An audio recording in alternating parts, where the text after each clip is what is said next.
నేను చెప్పేది అబద్ధమైతే ఆడవాళ్ళు నన్ను అడగండి. మొదటి సలహా ఏంటి? అర్థం చేసుకోవడానికి ట్రై చేయకు, ఆడవాళ్ళు అర్థం అవరు. రెండో సలహా ఏంటి? ఆవిడ ఎదురుగుండా ఎవరిని పొగడకో. మూడో సలహా, ఎక్కడికైనా రమ్మన్నప్పుడు నీరసం అన్నదంటే గమ్ములు కంగారు పడి నువ్వు హాస్పిటల్ తీసుకెళ్ళి స్కానింగ్లు తీయకు, అది ఏ స్కానింగ్లో రాదు, అది అదో మాయ రోగం ఏనా. నాలుగో సలహా చెప్తున్నాను, ఎప్పుడైనా గొడవలు వచ్చి మాట అనుకోవలసి వస్తే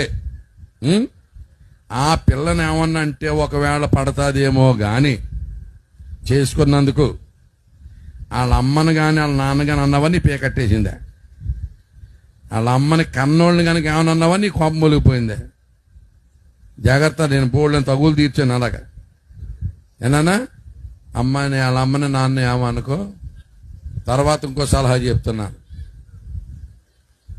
మనం ఎన్ని వేల రూపాయలు ఎట్టి చీరగా మన పేరు చెప్పరు, మనల్ని హైలైట్ చేయరు. వాళ్ళ అమ్మ ఎడతాది 500 ఎట్టి, అది అట్టుకొచ్చి మా అమ్మగారు ఎట్టారంటే మనకి ఇక్కడ ఒళ్ళు మండిపోద్ది. మరి అప్పుడు నువ్వు దీర్ఘశాంతం వహించాలరా కన్నా. ఓకేనా? ఇవన్నీ నేను తప్పు అయితే చెప్పండి, నేను అబద్ధం చెప్తే నన్ను అడగండి. ఇంకో సలహా చెప్తున్నాను,